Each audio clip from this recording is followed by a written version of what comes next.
Okay, so I'm saying that I gave you some notes on probability theory, and I advised you to take time and go through them. I hope you have done that. So if you have done so, then you have seen that probability is simply a measure of chances that something will happen or even something will not happen. That's what we call probability, is a measure of chances. And the general formula of computing probabilities is always the desired outcomes you divide by the possible outcomes. We will be having some examples to illustrate that, and you see how it is done. Now, probabilities, they are applied to what we call random variables or random experiments. And an experiment is said to be random if, number one, it has more than one possible outcomes, And then number two, the specific outcome is not known in advance. And then number three, the experiment can always be repeated.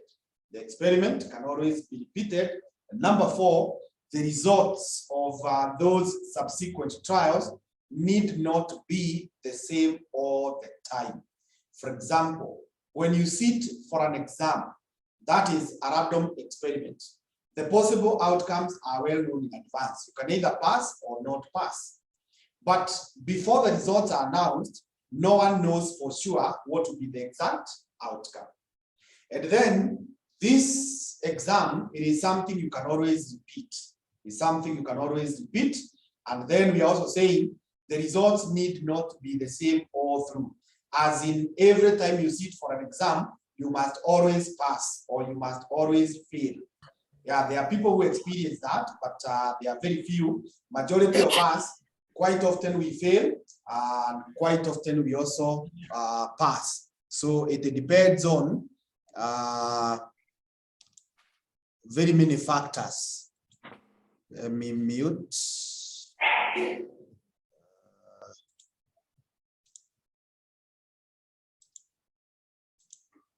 Yeah, so it depends on very many factors.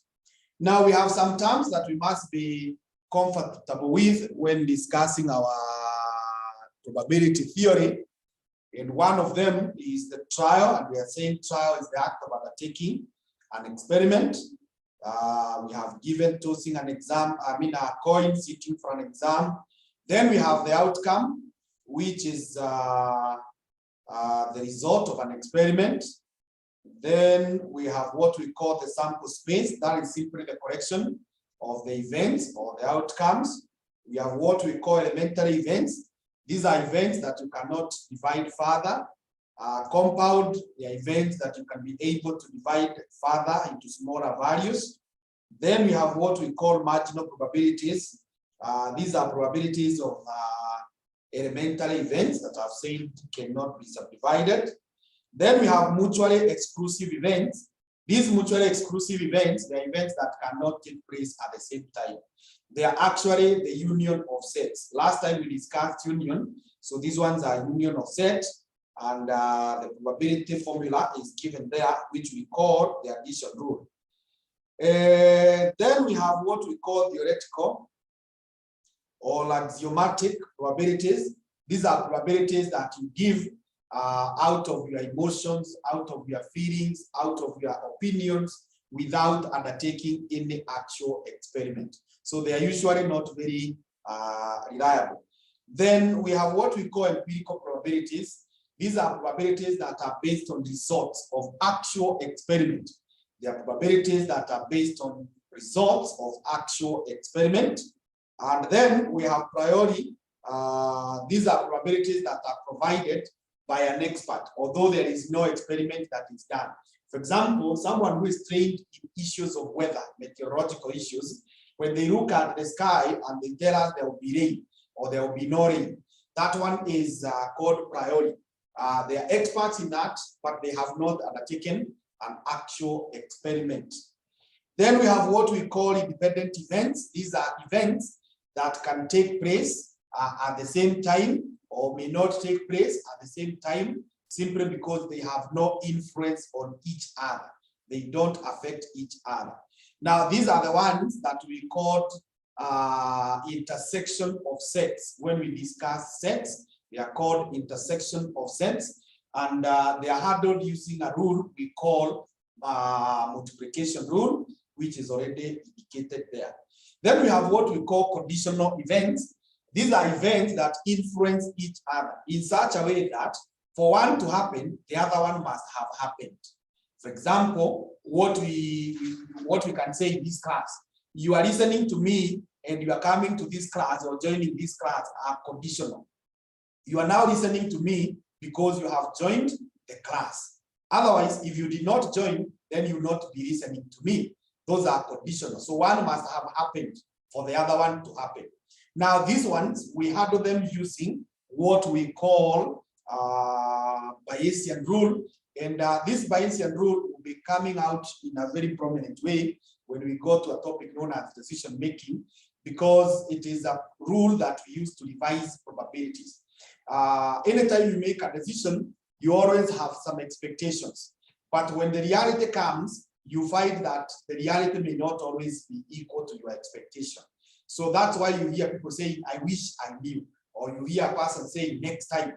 So those issues of I wish I knew, those issues of next time, they are handled, or in terms of probabilities, we handle them using the rule that we are calling Bayesian rule.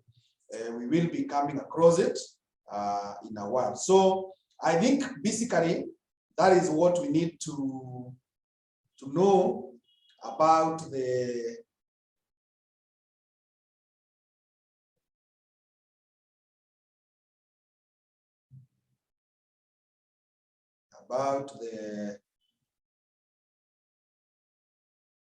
probabilities, Maybe we could add something small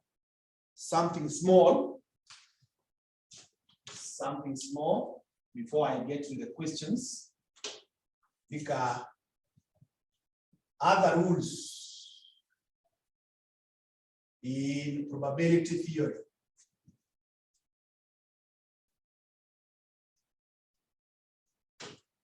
Other rules in probability theory.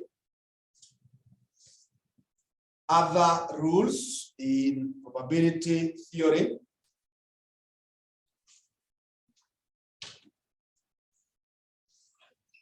Number one is called total rule. Total rule. You write that the sum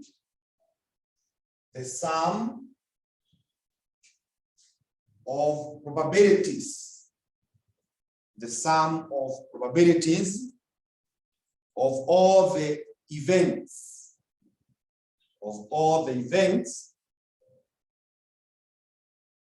of an experiment,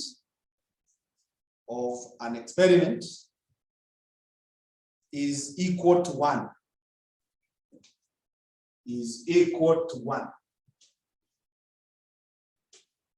Okay, then you write something like this. Sum from I is equals to 1 all the way to n. Probability of event I should always be equal to 1. That means when you have all the events and you add the probabilities, you should always get 1. Number 2, inaitwa limits rule. Limits rule. And write that this states that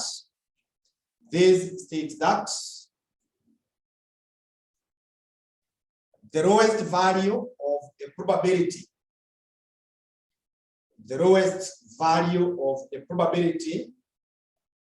is 0.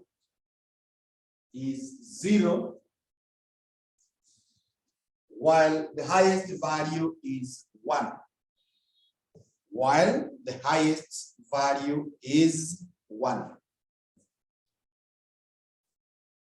highest value is 1. So you write something like this, 0. So probability of an event that way. So that means if you compute probabilities and you get something below 0, or you get something above 1, that means you are in the wrong.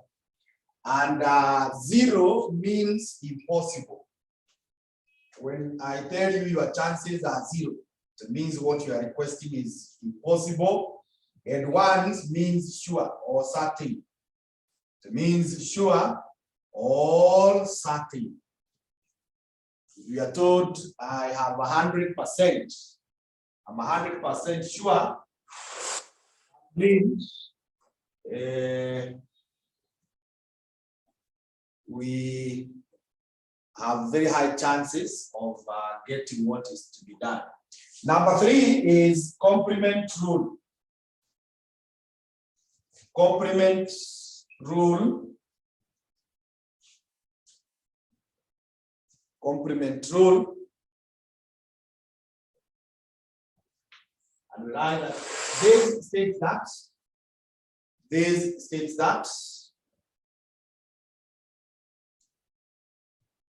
the probability of an event happening, the probability of an event happening, and the probability of not happening, and the probability of not happening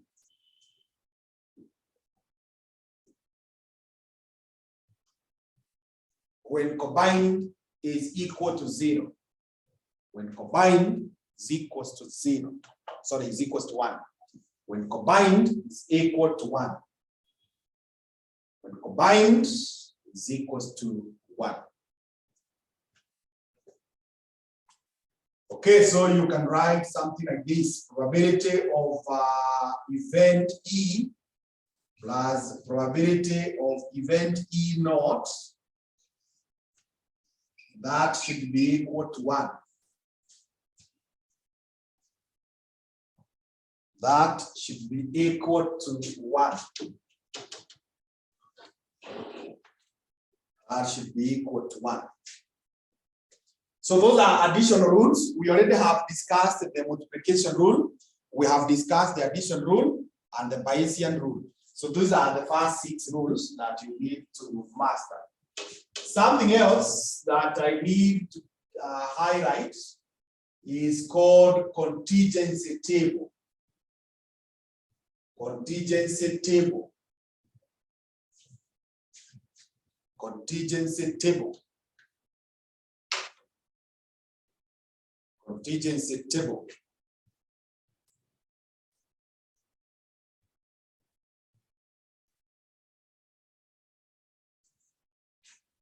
And we write that a table, or rather this is a classification of two experiments,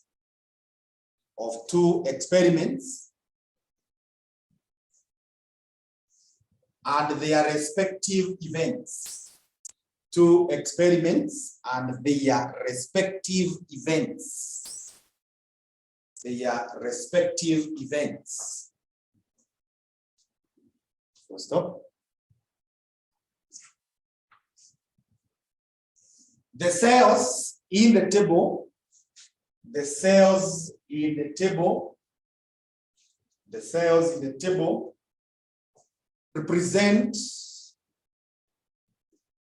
represent intersection of sets. Represent intersection of sets. Full stop. The totals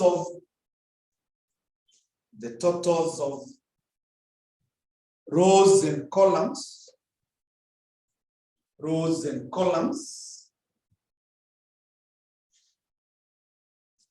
represent union of sets.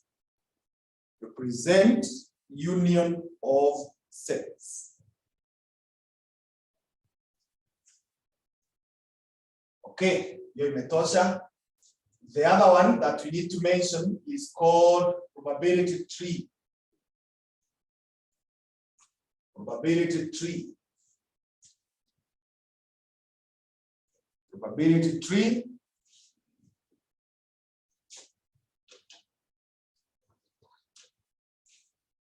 And write that this is a diagrammatic presentation. This is a diagrammatic presentation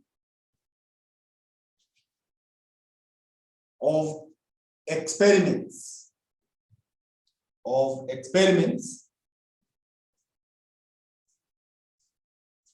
Together with the events. Together with the events.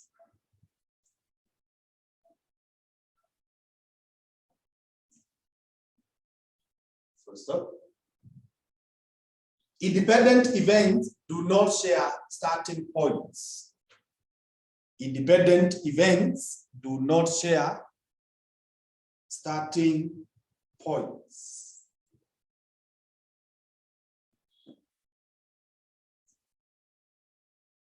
First up. When moving from left to right,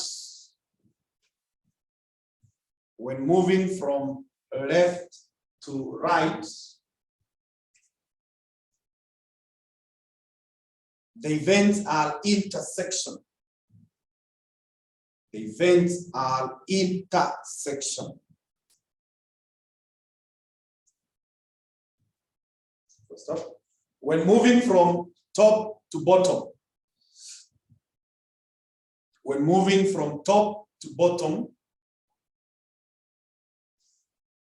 the events are union of sets. The events are union of sets.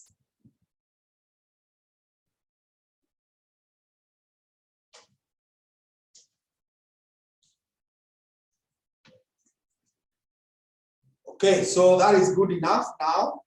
So we can get to our past papers. We can get to our past papers and go to page 53. Page 53, there is a question there that was tested in December 2012. December 2012 as question number 2C. As question number 2C,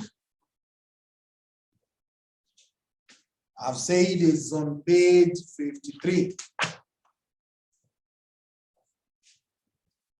Page 53.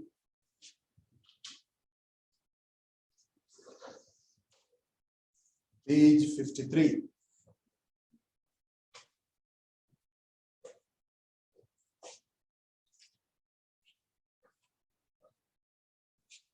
So, friend, you can read for us. Question 2C. Manufacturing company uses the machines X, Y, and Z in its production process. Out of the daily output, 30%, 50%, and 20% are produced by machines X, Y, and Z respectively. Past experience shows that 10% of the daily output produced by machine X is defective, whereas 5% and 4% of the daily output from the machines X, Y, and Z respectively are defective. The production manager randomly selects an item from the daily total output required. A contingency table showing the relative frequencies for machine X, Y, and Z and their defectives. Thank you, that's good, that's good. So if you are told to do a contingency table, if you are told to do a contingency table, I have said it is a classification. It's a classification of the experiment. So here, there are two experiments that you must be able to identify. And the experiment that you identify must have the ability to be divisible further. must have the ability to be divisible further. Like in our case here, we have two items that can be divided further. We have two items that we will be able to divide further. One is what I will call quality of the item. Now, in terms of quality, something is either defective or not defective. The other thing is machine. So we can have machine here. So when we come to machine, it is machine X, Y, or Z. Yeah. So based on that now, we are able to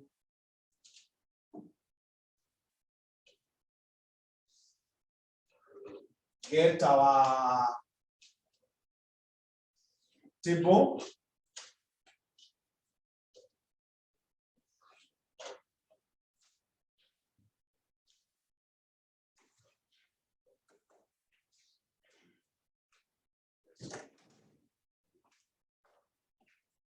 Able to get our table here. So we have machine X, machine Y, and machine Z. And then we will have the total. We will have the total. Then we have defective. We have defective. Now, this defective, I want them to be represented by letter D. Then we have not defective. Not defective. I want them to be represented by letters ND. Letters ND. Then I will have the total here. Then I will have the total here.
So these values, we shall record them like this. They are very clear. We are told out of the daily output, 30, 50, and 20 are from X, Y, Z. So for X, we have 30. This is 50, and this is 20. so that the grand total is 100.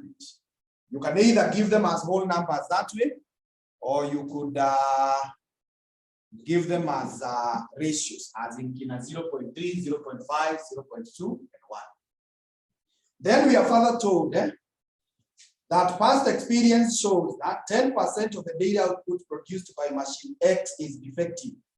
So when you go to X here, 10% of it is defective. So 10% of 30, which is 3, that is defective.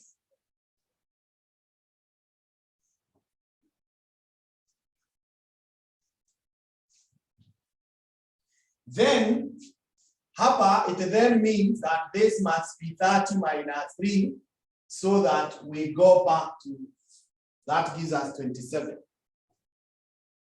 That gives us 27.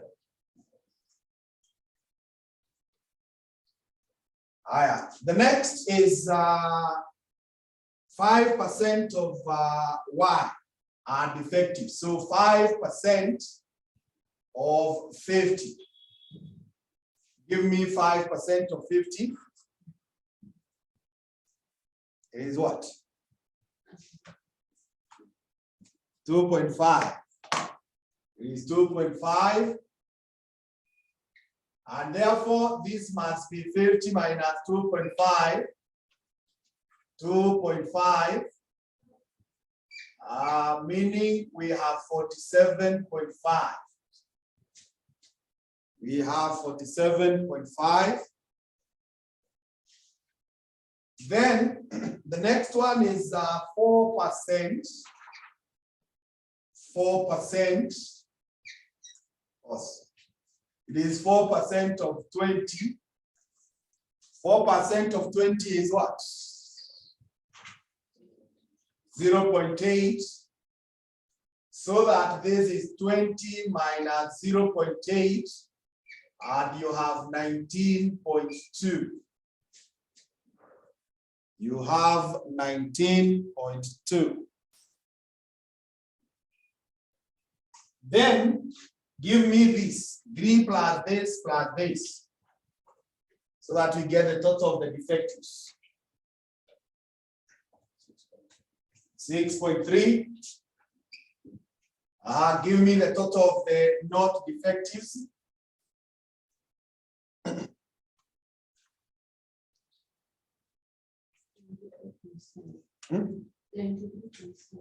93.7. So that is all that the examiner wanted the candidate to do in that question. That's what we call a contingency table. But because we are not doing an exam, I'm teaching, I want to do a few things that you can be asked as far as the contingency table is concerned. So those things, we will write here extensions. Extensions means these are workings that were not part of the requirement of the question. They are not part of the requirement. Now, the first thing that I would like you to know is what we call the multiplication rule. Multiplication rule. And remember, multiplication rule, it is used to handle what we call intersection of sets. It is used to handle what we call intersection of sets or independent events. Now, in the notes, when we have written about the contingency table, tumesema the cells represent the intersection. So if you are told, like here now, to give us probability of X and B. Probability of X and B.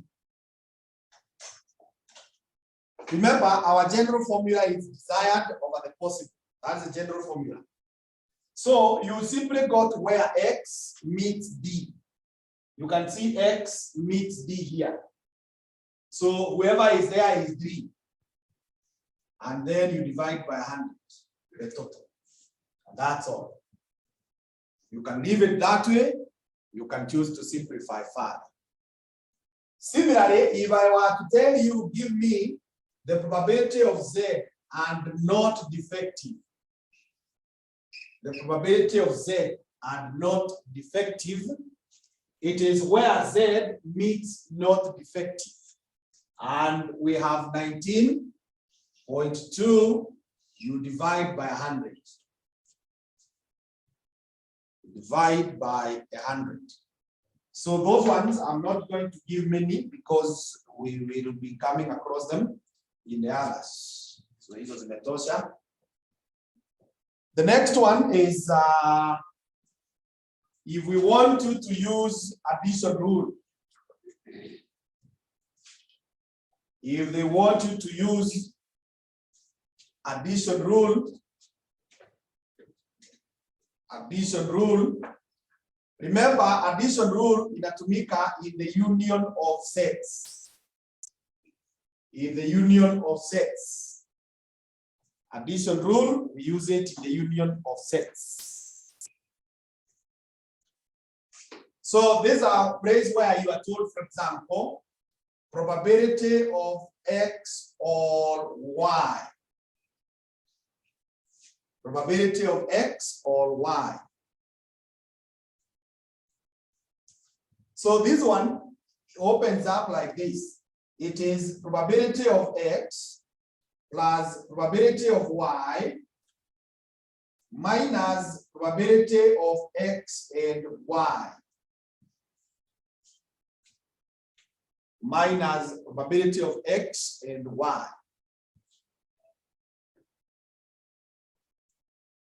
So probability of X, unakimbia mahali kuna X.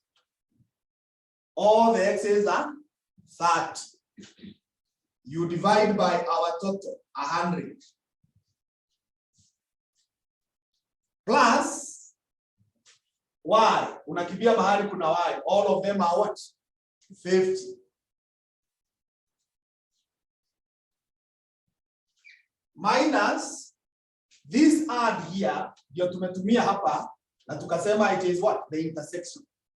So I want to tell me, ukifuata X hapa na ufuata Y, is there any place they meet? No. So if no, then that is 0 out of 100 because they don't meet anywhere.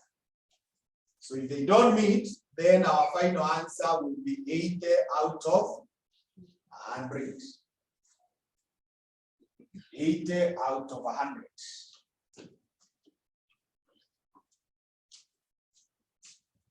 If you are told to give us probability of Z or defective, probability of Z or defective, this one will open up as probability of Z plus probability of defective minus probability of Z and defective.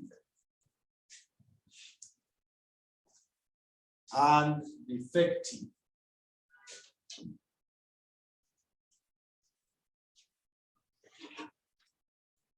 So probability of Z, ukibia mahali kuna Z, yote ni 20. So it is 20 out of 100. Minus probability of defectives. All of them are 6.3. Oh, sorry, plus. Minus, do they meet anywhere? They meet, that is Z or defective, it is 0.8.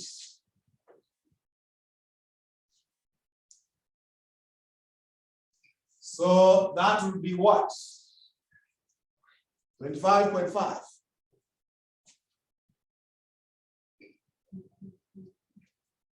3.5. Yes. You divide by what? If you can remember what we said about the union of a set. This 20, this one, is made up of who? Is made up of 0.8 na kuna 19.2. Those are the elements of that set, E na E.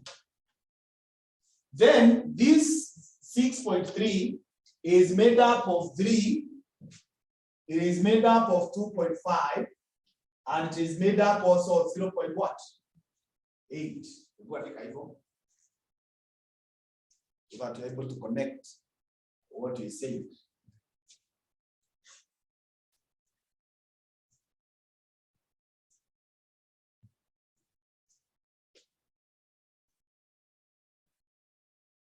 Sasa, I told you that in set theory, a member can only appear once. A member can only appear once. Sasa ukiangalia hapa, you can see there is a member who has appeared twice. So you come and deny that. So that cancellation here, you'll be minus. That's the reason. Sasa ukiadi hizi zimebaki ndio zitakupea 25.5.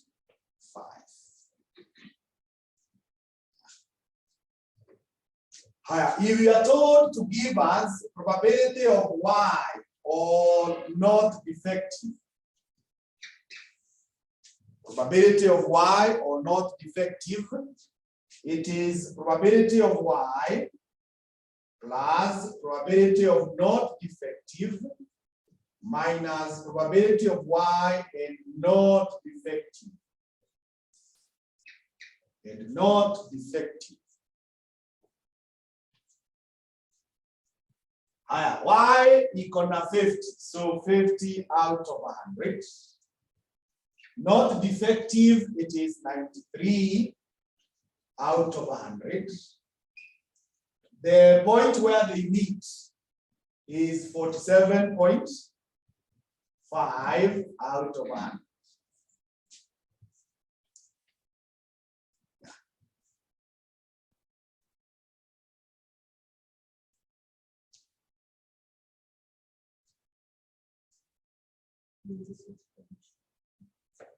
$96.2, but out of 100.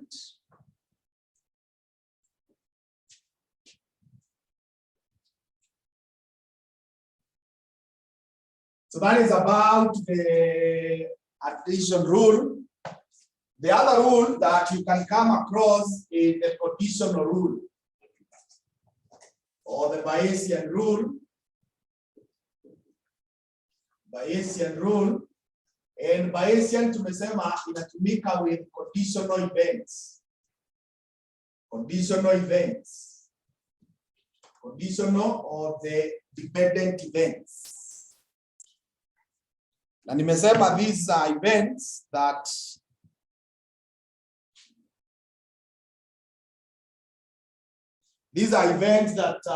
for one to happen, the other one must have happened. Yeah? And they are described by the word given. Like now hapa tutasema hivi. Probability of X given effective. Hii ka stroke hii kanasomwa given, given. So this one opens up as probability of X and effective. You divide by probability of effective. X and effective, you divide by the probability of effective. So what happens in this case? Unaenda where X and D meet. X and D meet. It is what? 3. So unaweka 3. Then you divide by the total of D. The total of D is 6 points. Yeah, it's as simple as that. As simple as that. You can leave it that way, you can give it its decimals. If I tell you to give me probability of Y given not defective, probability of Y given not defective, again, this will open up as probability of Y and not defective. you divide by probability of not defective. You divide by the probability of not defective. So why are not defective? Keep where they meet. It is 47.5. Not defective, it is total 93.7. 93.7. Similarly, if I were to tell you to give me probability of defective given Z, probability of defective given Z, utasema ni probability of defective and Z. You divide by probability of Z. You divide by probability of Z. Sasa hii unakimbia where D and Z meet. We have 0.8.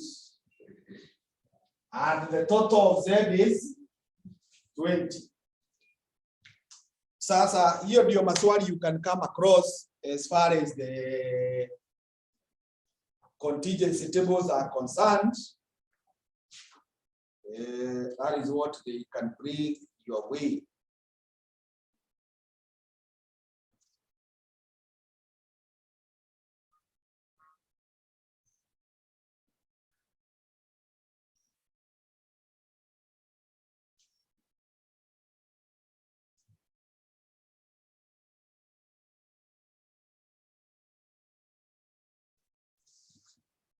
For your homework, you can copy this question or for the assignments.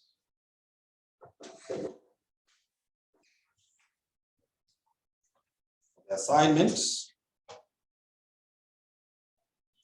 A certain company has employed 500 employees. A certain company has employed 500 employees. Some of whom had safety instructions. And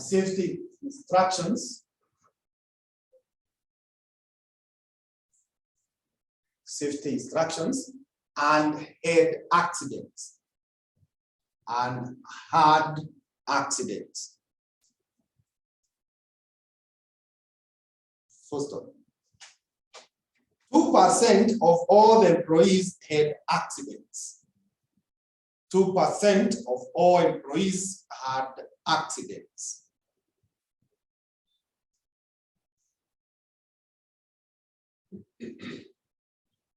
First of all, of those who had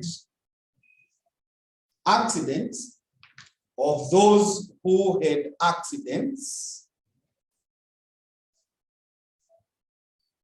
30% had safety instructions. 30% had safety instructions. First up, 80%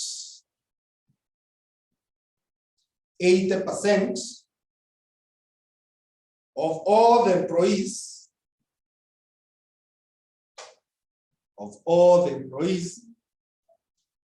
do not have safety instructions. Of all employees do not have safety instructions. Required a contingency table.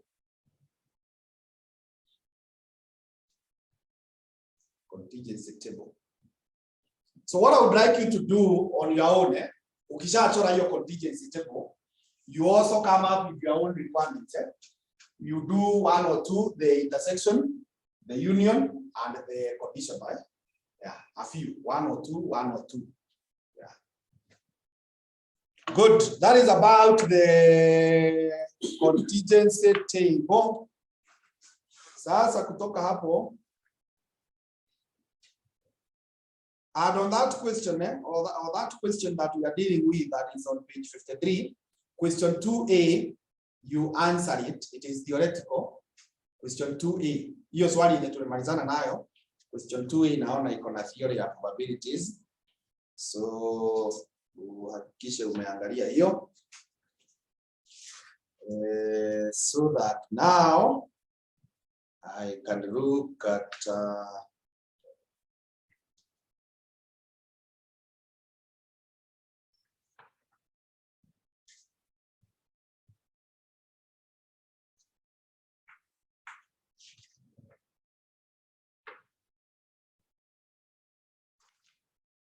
actually I can give you as an assignment.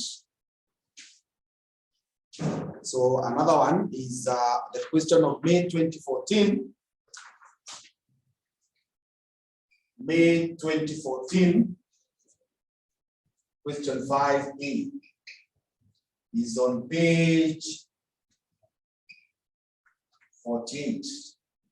So even that one you can also do, but that one you may not need to draw the table, but you wish, if you wish, no harm.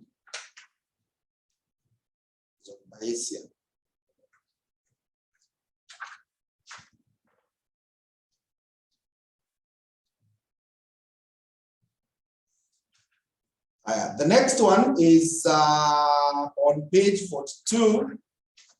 On page 42, which is a question of it was tested in September 2015. September 2015, question 5A is on page 42. So Sarah, you can help us read that.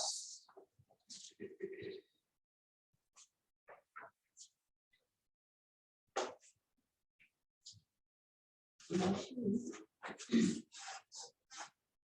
machine is composed of three components, X, Y, and Z. The probability that component X is in good working condition is 7/10. If component X is good working condition, the probability that component Y is in good working condition is 3/5. If component X is not good working condition, the probability that component Y is in good working condition is a third. If component X and Y are in good working condition, the probability that component Z is in a good working condition 5/6, otherwise it is 1/10. The machine can only be effective when the component Z is in good working condition. Required. The probability that the machine is effective, the probability that only one component Y of Z is in good working condition, the probability that component Y is in good working condition given that component Z is in good working condition. Thank you, that's good. So when you come across that question, again, it is like the one we have handled. So the first thing is to know how to classify those experiments. So there are two experiments there. There are two experiments, or there are two issues there. There are two experiments. One, we have the issue of the machines, and we have the issue of the condition. We have the issue of the machines, and we also have the issue of the conditions, whether it is working or not working.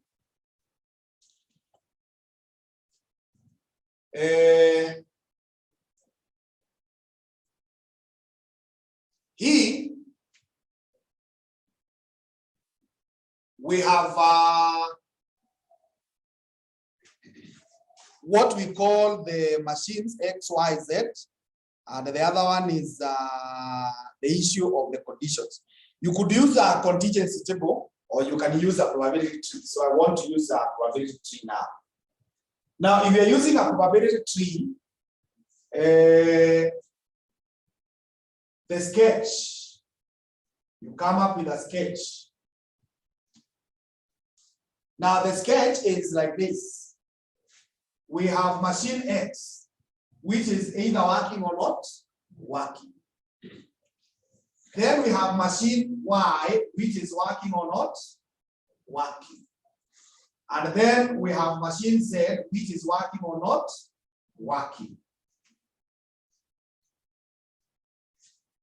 Working or not working. So with this now, we know we are going to have 1, 2, 3, 4, 5, 6, 7, 8. That's all. That's okay. There are 8 tails. I just sketch the way I'm sketching. That's something very simple. That's like a small thing.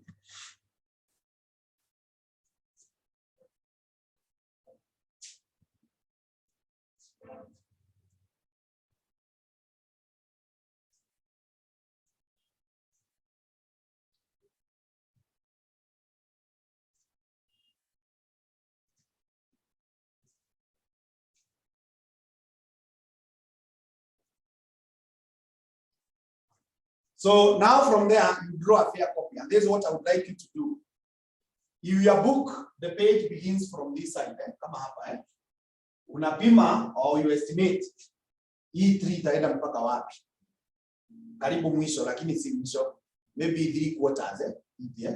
Hapo kwa 3 quarters, wekelee rula hivi. Wekelee rula.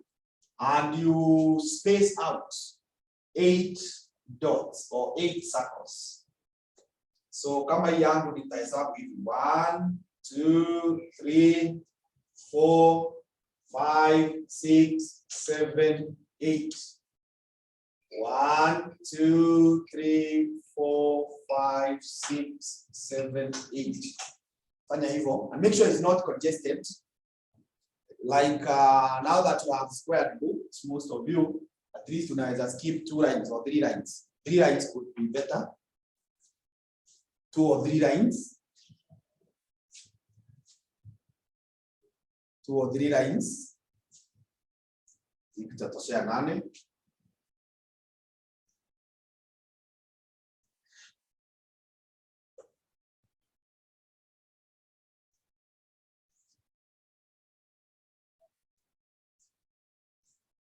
Small circles that way.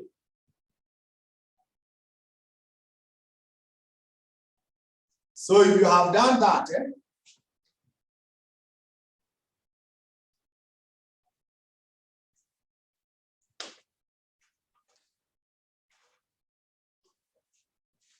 this space, hii sasa iko hapa mpaka mwisho. We are going to divide it into 3 because you can see we have 3 machines. Yeah. So, and the division will be in terms of lines. So hii ya kwanza, just estimate, hii yangu itafika mpaka hapa. Hii ingine hivi. Hii itafika hapo.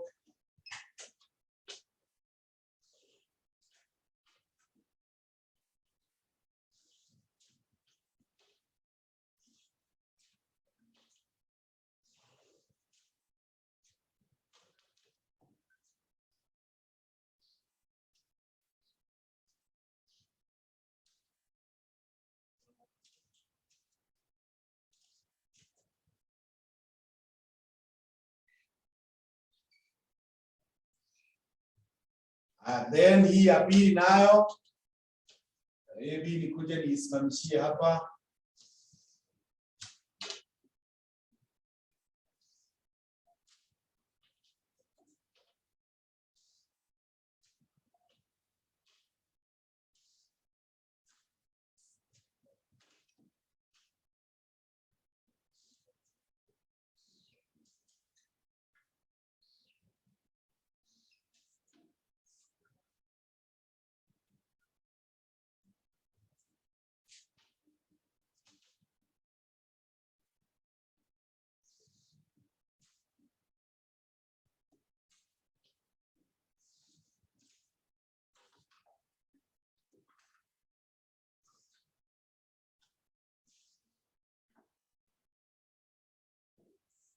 So that is now what we call the probability tree.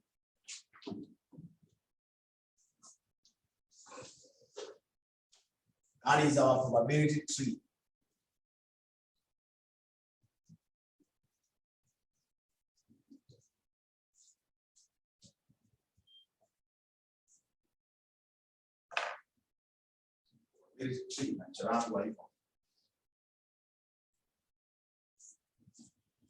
Those who are online, ukimaliza kuchora, andika the word finished. Write the word finished.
Oh, good. Can see all of us are finished.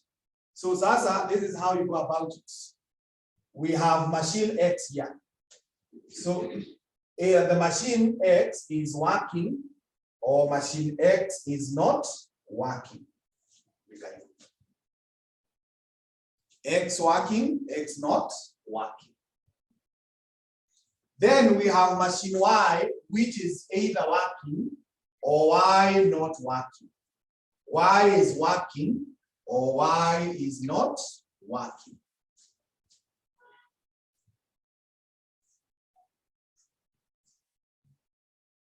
We have machine Z, which is either working or not working. Z is working or not working.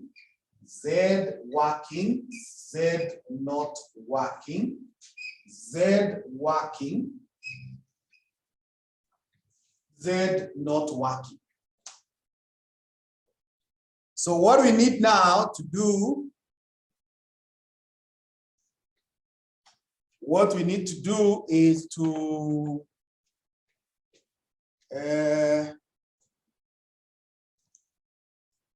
record the probabilities as directed.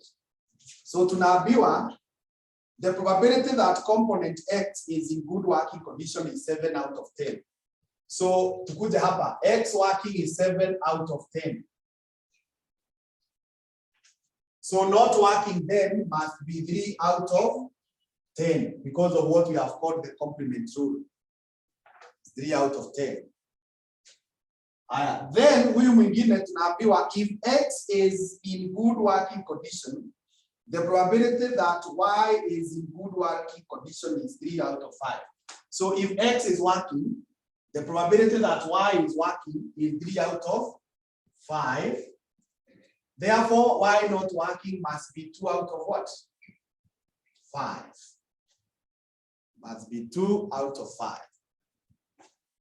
If X is not working, the probability that Y is working is a third. So tukuja hapa, X is not working, Y working is a third. So Y not working is 2 thirds. 2 thirds. If X and Y are in good working condition, X and Y are in good working condition, that means X is working and Y is also working.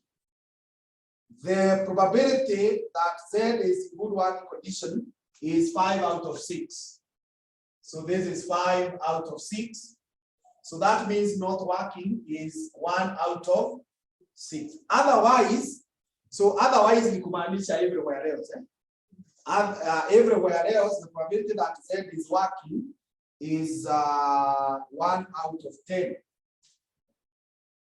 So 1 out of 10, so not working is 9 out of 10, 1 out of 10, 9 out of 10, 1 out of 10, 9 out of 10. 9 out of 10. So that is how you record the values. So with that, we can now start the workings down there so that we provide the answers as per the examiner's requirement. So we are told you get the probability that the machine is working. Probability that the machine is working. The machine is working. Probability that the machine is working.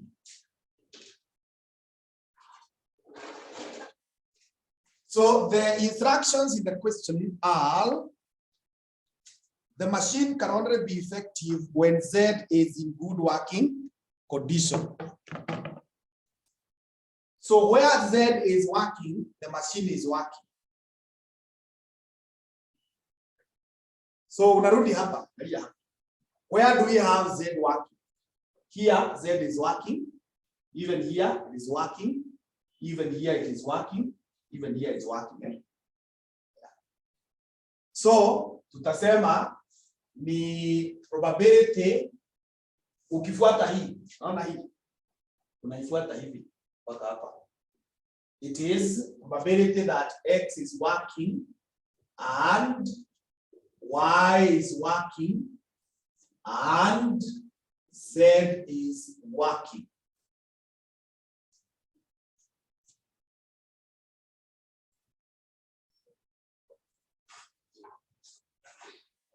So nimekuambia when you are moving from left to right, this is intersection. And intersection is multiplication. Multiplication is connected by the word add. So sasa unaleta probability ya 7 out of 10. So this is 7 out of 10 multiplied by 3 out of 5 multiplied by 5 out of 6.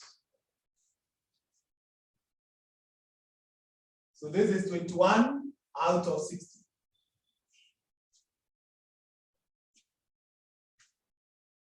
Sindio?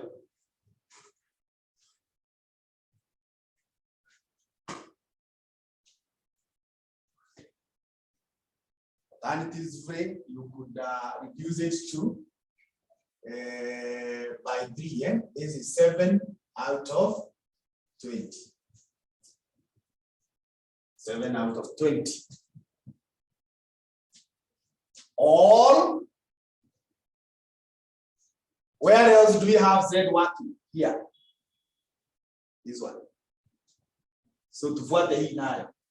Tukifuata hii, it is probability that X is working and Y is not working and Z is working.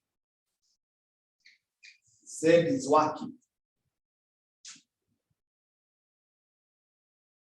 So ukifuata hii utatupea 7 out of 10 multiplied by 2 out of 5 multiplied by 1 out of 10.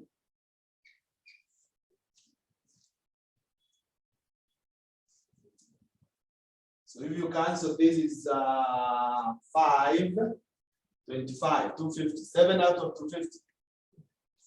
So that is 7 out of 250. Or where else? We have this one. So ukifuata huyu utasema it is probability, ukirudi mpaka huko nyuma, X not working and Y working and Z working. Z working. So this one will be 3 out of 10 multiplied by 1 out of 3 multiplied by 1 out of 10.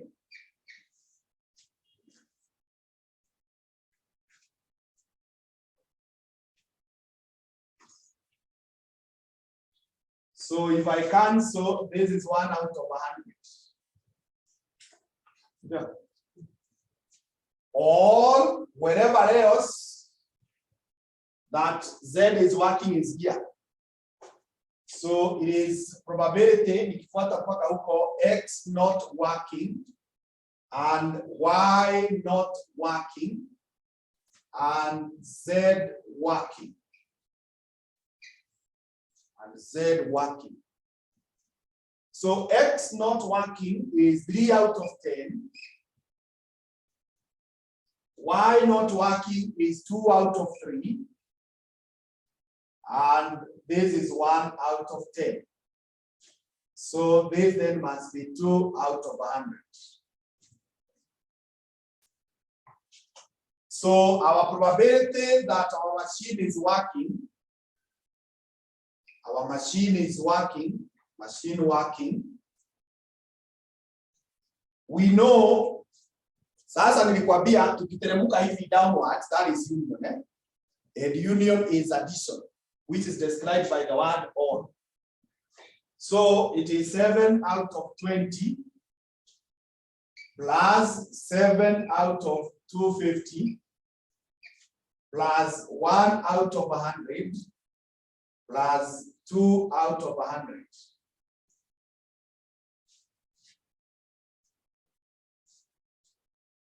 Work that out.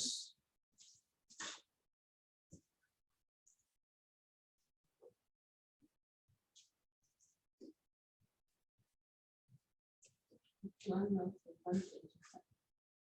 51 out of 125.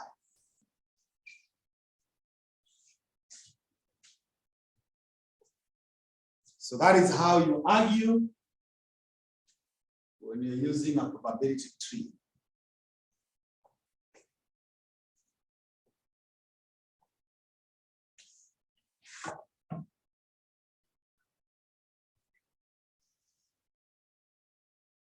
So the second requirement is the probability that only one component, Y or Z, is in good working condition. The probability that only one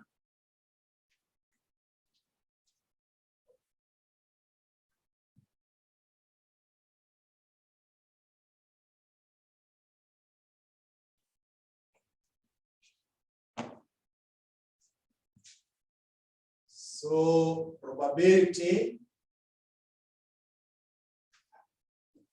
that only X or rather Y or Z is working.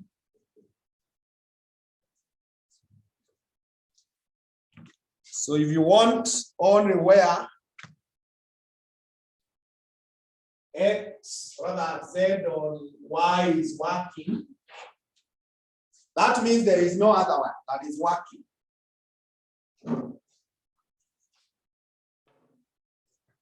No other one that is working.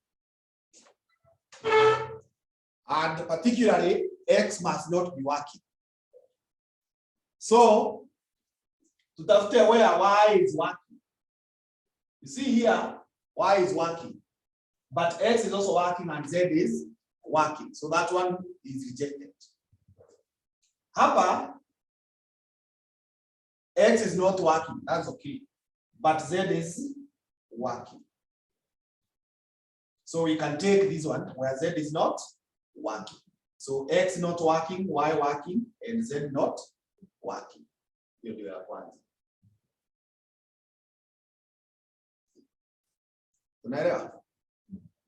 Because we are told only Y or Z is working. So that automatically means X must not be working. So hizi outcomes zote ziko na X working. Hizi zote zimefuata X working. They are not part of our desire. So our desire is here. So ya kwanza ni hii. Where we are saying is probability that X is not working and Y is working and Z is not working. And Z is not working. So this becomes 3 out of 10 multiplied by 1 out of 3 multiplied by 9 out of 10. So this then will be 9 out of 100.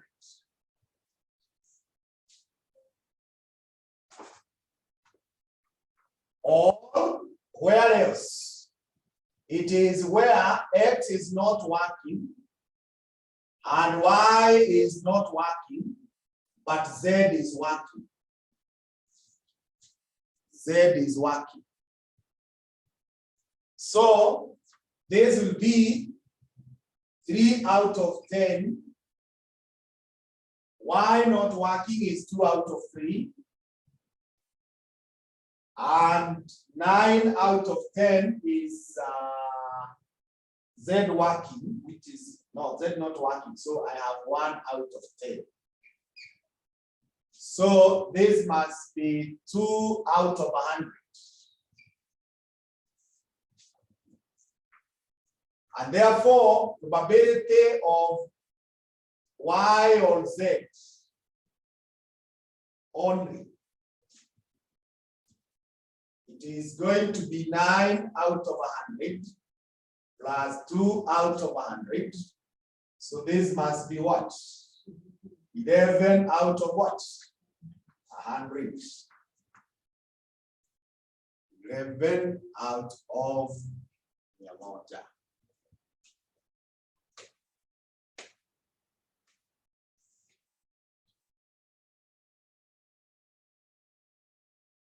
Sasa, the last one is probability that component Y is in good working condition, given that Z is in good working condition. Probability that Y is working, given that Z is working. Z is working. Given that Z is working. Given that Z is working, that is the simplest, because you only need to get where Z is working and Y is working.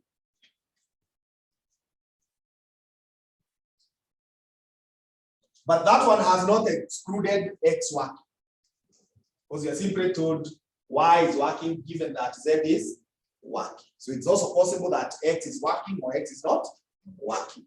So that is a case of X working and Y working and Z working. That's the first possibility. So with that, we have 7 out of 10 times 3 out of 5 times 5 out of 6. So these are cancel 5, 5. I'm left with 21 out of 60. 21 out of 60. The other possibility is that X is not working and Y is working and Z is working. And Z is working. So sasa huyo atakuwa 3 out of 10 multiplied by 5 out of 3 out of 5 multiplied by 5 out of 6 multiplied by 5 out of 6. Na sasa hiyo, when I cancel there, nitabakisha 9 out of 60. So the probability then, Y and Z working, Y and Z working, will then be 21 out of 60 plus 9 out of 60, which is a half. Is that so? It's a half.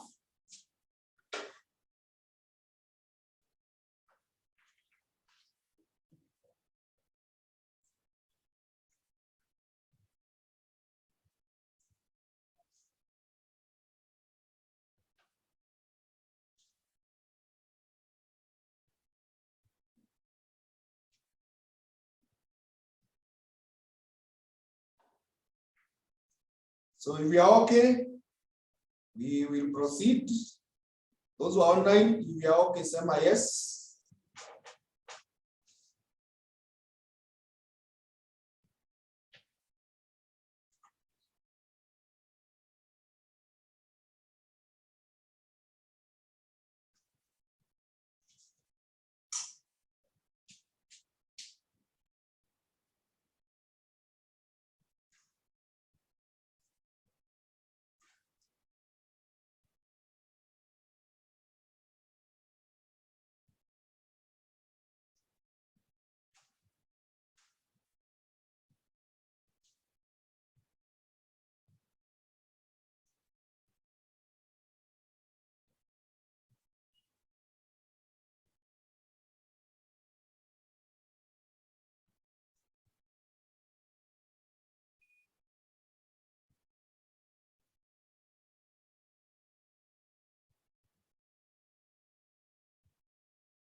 Yes, I can see only 3 people are okay. The others.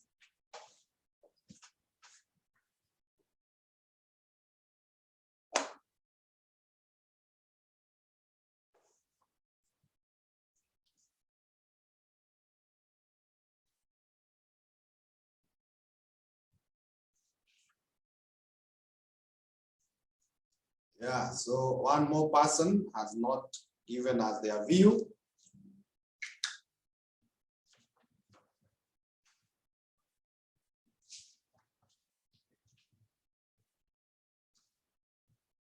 Sisi tuko sawa? Okay. So the one person who has not spoken, we believe that he or she is fine.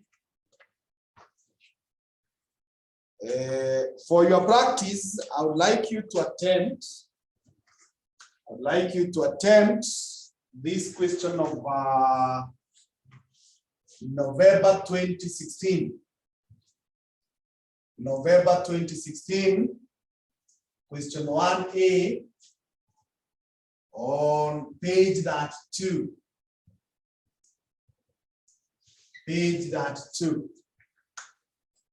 Page 2. That question, the 3 is exactly kama hii. The 3 ni kama hii. So you only change the names and the values, but the 3 ni kama hii exact. You will only now label appropriately. So having said that, we proceed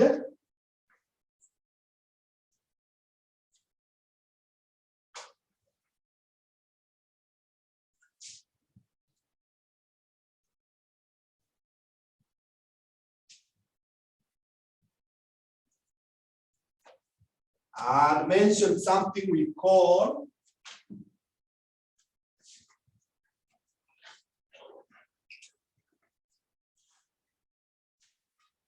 methods used to count in probability theory.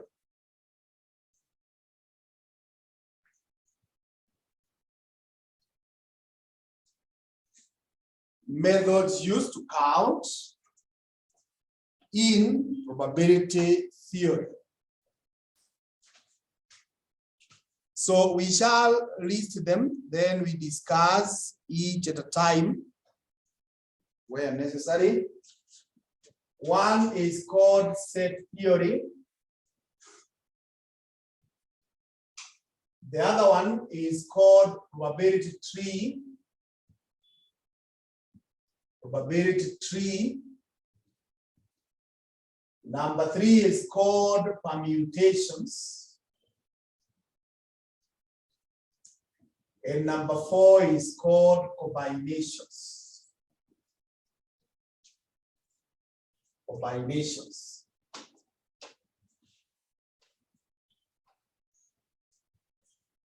So set theory we already have discussed.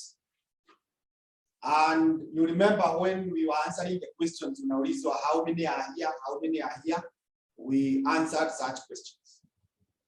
Probability 3, we have just wowed that discussion. And although we have not come across a question that was requiring us to count, the concept is very simple. Your probability that you are getting, if it involved several items, for example, in that question we have had, there were 80 machines. There were 80. So that's what is the probability that how many machines are working. Your probability that we got of 0 point whatever, you simply now multiply by what? 80. Yeah, it's as simple as that. It's as simple as that.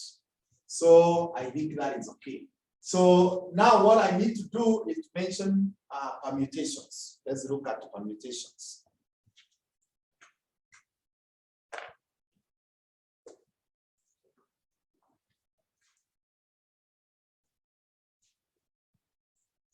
Permutations. This is a technique used to determine. This is a technique used to determine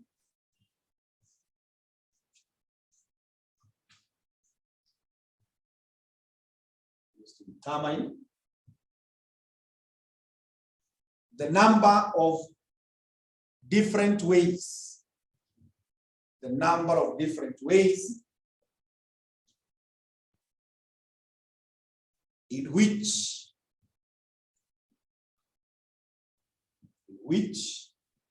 n different items,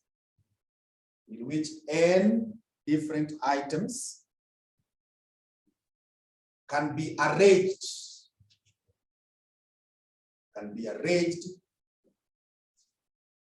while selecting r items at a time.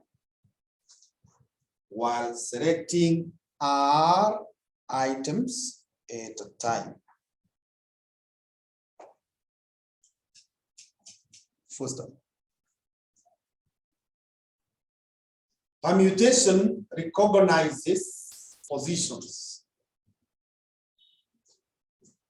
Permutation recognizes positions. It is computed as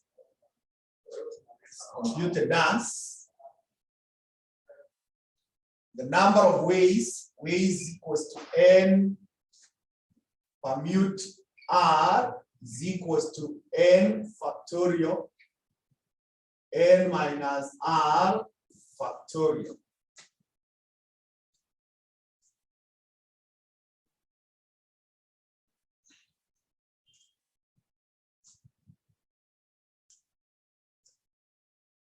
The number of ways is inaandikwa hivi NPR. Now this kwa Kiingereza they call it exclamation mark, but kwa mahesabu we call it factorial.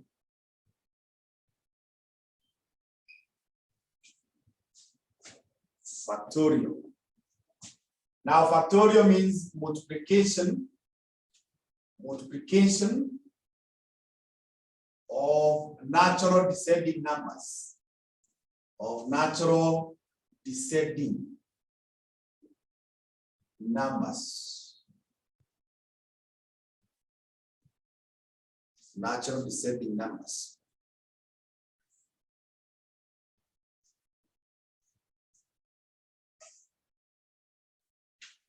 So I don't want to confine you to any manual way because you have a scientific calculator. So I just want to go straight to the calc. So utaandika hivi.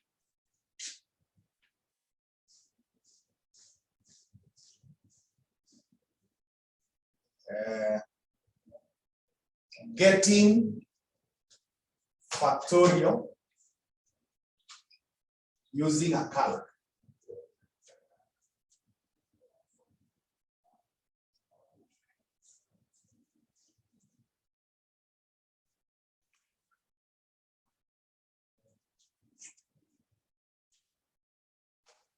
So the first thing is locate factorial in the calc.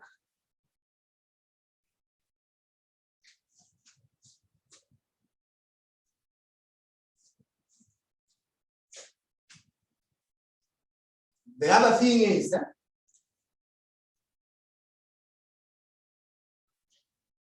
type the number.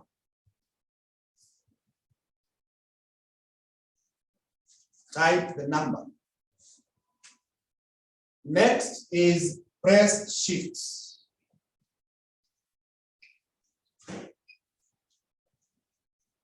Next, press factorial button. And then press equals.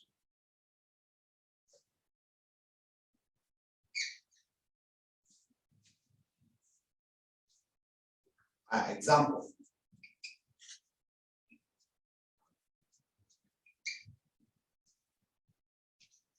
Five factorial equals. So chukua your calculator and make sure you follow instructions. Make sure you follow instructions. Ndio tukiendelea mbele tusisumbuane. Now, look around your car. Uniambie kama utaona hii. If you can see it, those who are online, type yes. Hapo umeiona? Fungua macho kabisa, imeandikwa somewhere. Umeiona?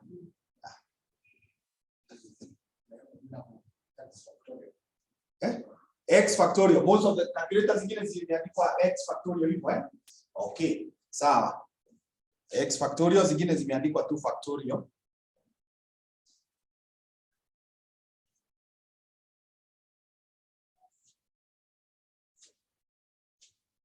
Kama umeiona type yes, naona tumeendelea. Yes, yes. Aha, watu wawili bado. Aha, one more person.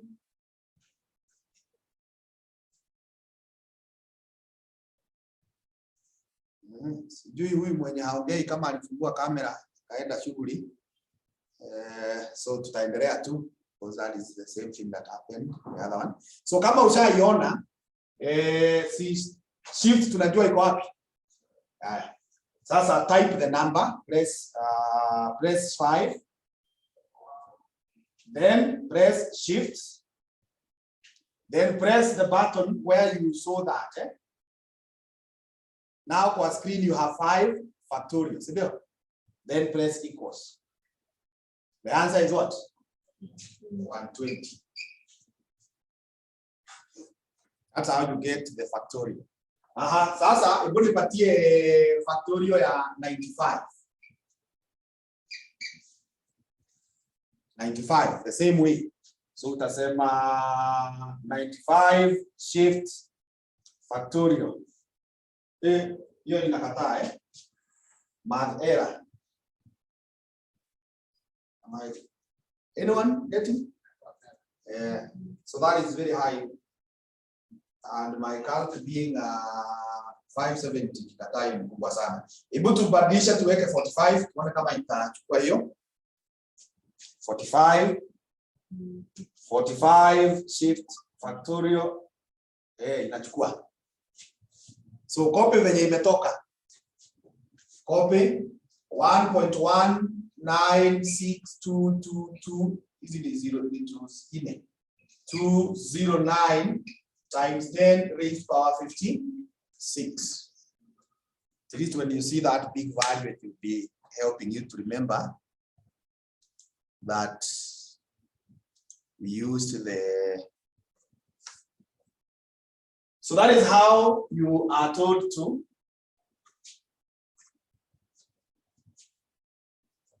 The other thing that I need to show you is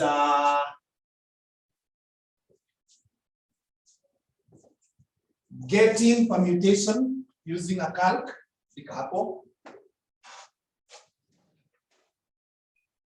Getting permutations using a calculator. Getting permutations using a calculator. So point number 1 is locate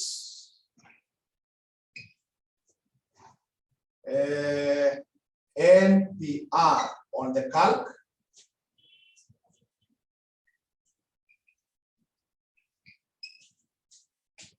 Number 2, you press N, rather number for N, value for N, let me put it that way. Value for N. Then you press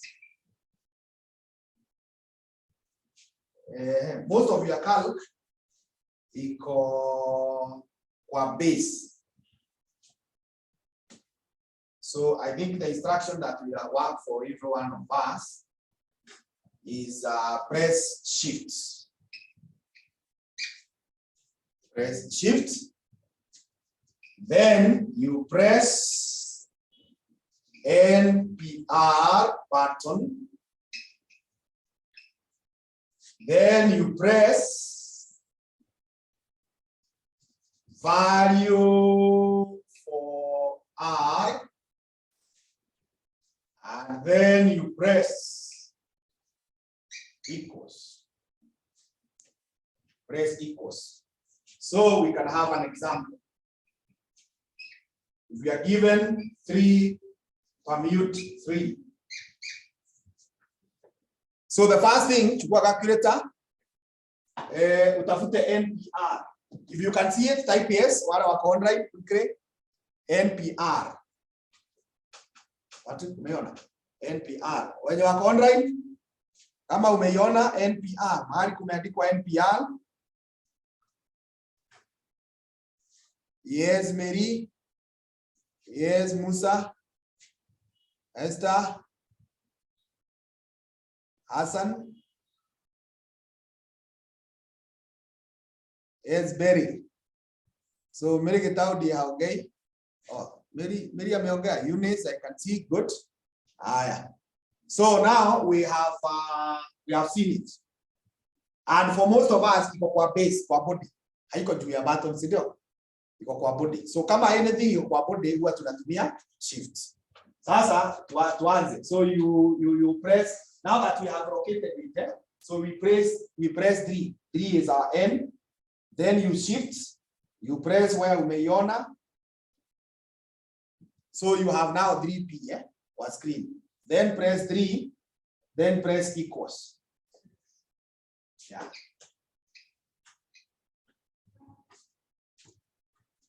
So similarly, if you are told you have 15 items and you want to arrange in terms of 9. Uko na watu 15, wapange kwa groups 9. How many ways? So you press 15, shift, permute, 9 equals. Hizo ni kia mingi sana. 8, 1, 6, 2, 1, 4, 400 ways. Hiyo ni permutation.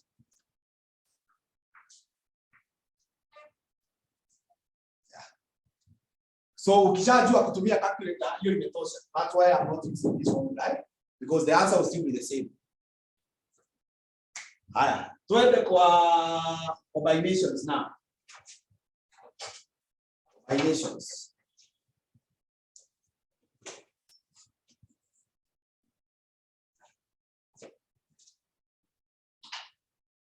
Combinations. This is a technique used to determine. This is a technique used to determine the number of ways. The number of ways in which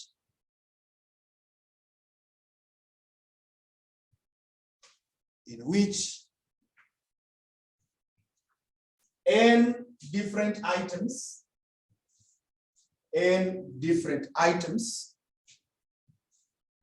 can be arranged in any order,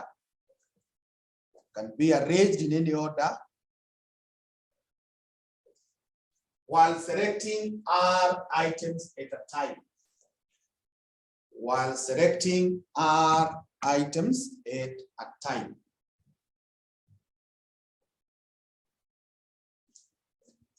First up, combination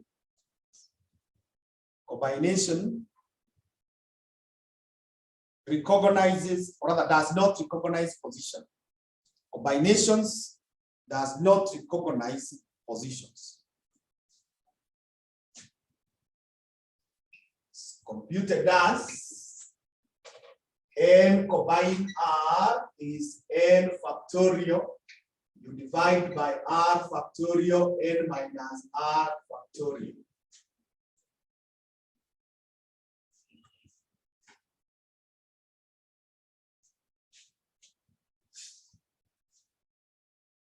N combine R is N factorial. You divide by R factorial. So let's see how to do getting combinations using a calculator.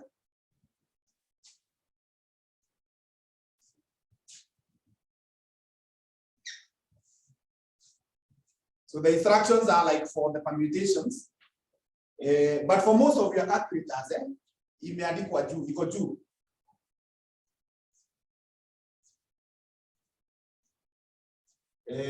Sidio? Lakini kama yako ni 570 like mine, 570 MS. MS ina hii imeandikwa hapa Kama yako ni ya 570, itabidi upitie shift. Lakini kama yako ni 82, iko juu. So then maybe what I can do, the instructions are this, hapa ndio nitamodify niseme press shift if there is need.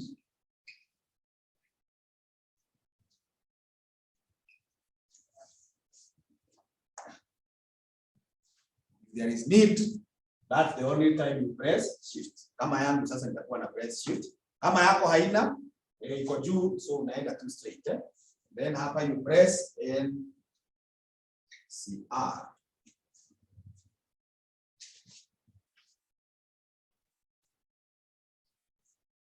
So let's have an example.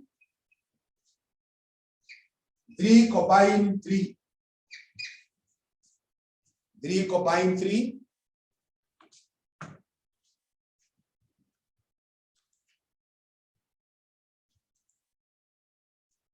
3 combine 3. Hiyo utasema 3 mine require shift. Kama yako iko juu, you don't require shift. So ni 3 your button, then 3 alafu equals. You have one way, si ndio? Haya, hiyo ingine tulikuwa nayo ilikuwa 15 combine 9. 15 combine 9 is 5005. Unaona combinations inakupea very few ways because it does not recognize positions. Bora watu wamekaa in whichever way, but permutation recognizes position. Good.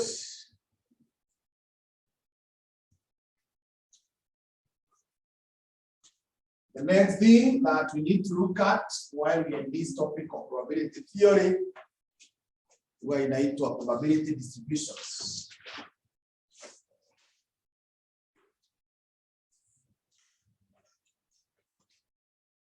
Probability distributions.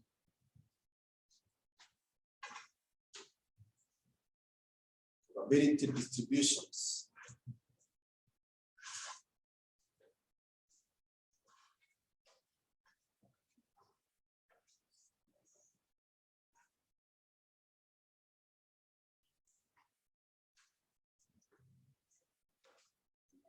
That a probability distribution is a table.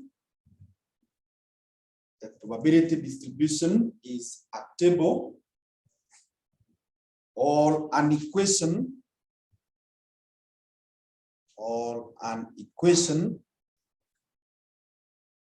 that can be used to compute probabilities. That can be used to compute probabilities.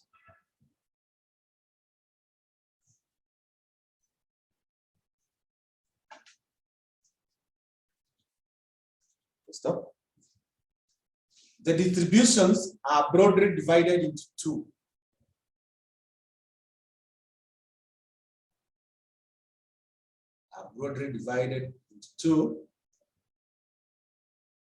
Depending on the type of variable or information. Depending on the type of variable or information. So number one was inaitwa discrete probability distributions. So we shall list them. Ya kwanza huwa inaitwa uniform. The second one inaitwa Poisson. The third one inaitwa binomial.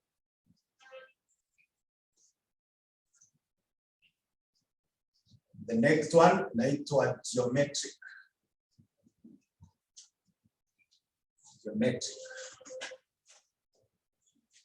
Number two, we have what we call continuous probability distributions.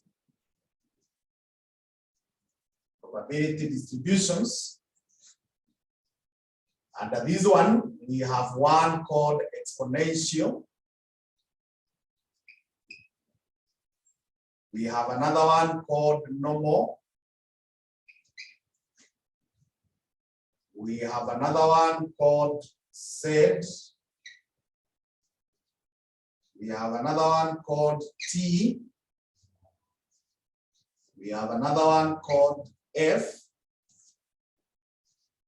We have another one called chi-square. And we have another one called beta.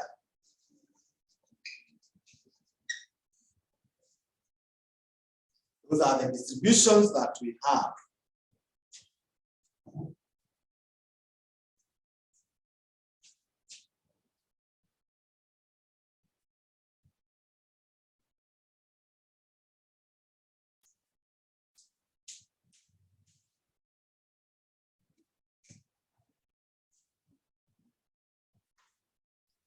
So for our case,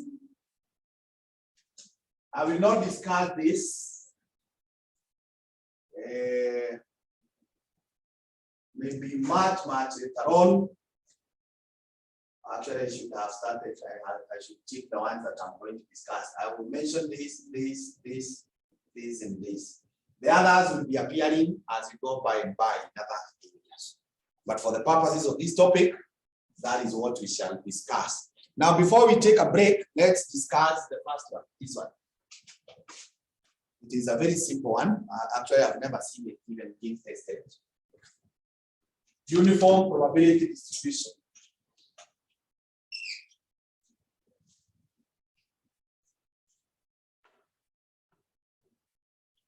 Uniform probability distribution. Right, that this is used where the following characteristics exist. This is used where the following characteristics exist. This is used where the following characteristics exist. 1. The experiment relates to a discrete variable. The experiment relates to a discrete variable.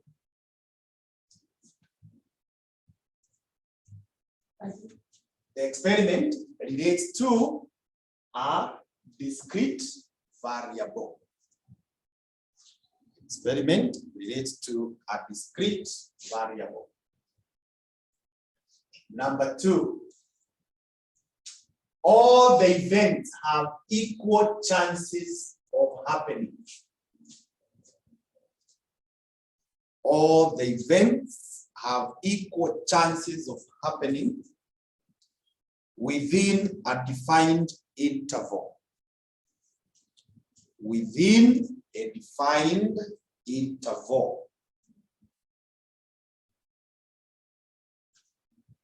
Okay, then down there you write that the computations are as follows. The computations are as follows. So probability of any event is given as 1 out of B minus A plus 1.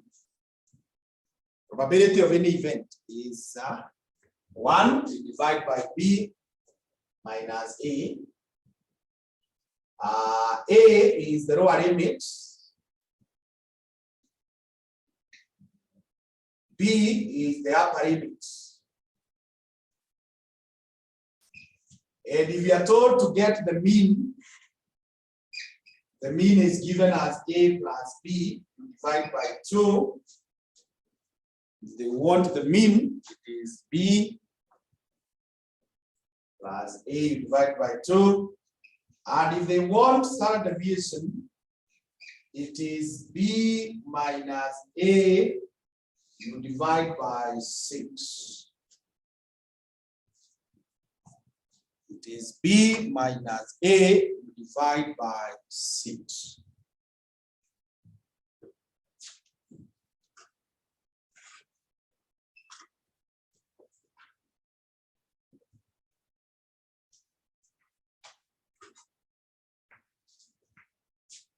Make an illustration.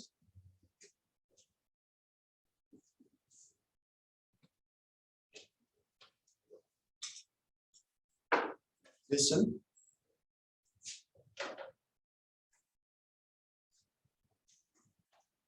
A certain construction project,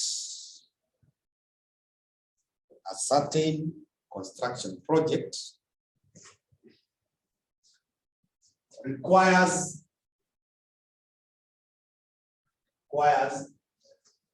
20 to 50 workers to complete. 20 to 50 workers to complete.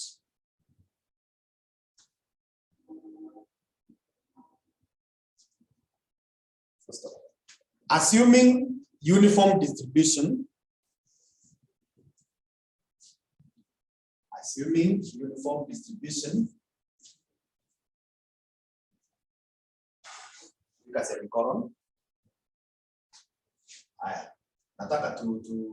so the first thing is A is 20. It's 20. B is 50. Probability of 25 workers. Probability of 25 workers will be 1 out of 50 minus 20 plus 1. Probability of 38 workers. Probability of 38 workers will again be 1 out of 50 minus 20 plus 1. Naona zinafanana because tumesema they have equal chances. Everyone has equal chances. Ukaambiwa utafute mean workers or just mean, it is 50 plus 20 out of 2. Na wakakuuliza utafute standard deviation, it is 50 minus 20 divided by 6. So that one is as simple as that. I've not even seen cats that test it. So we then call it the first lesson at that juncture. Then we will be back exactly at 11 so that we proceed to 1. We'll be back at 11 so that we proceed at 1. So those who are online, have you finished copying? I want to end the session so that my recording can be complete. If you are finished copying, say my yes, those who are online, so that I don't end the session when you are not yet.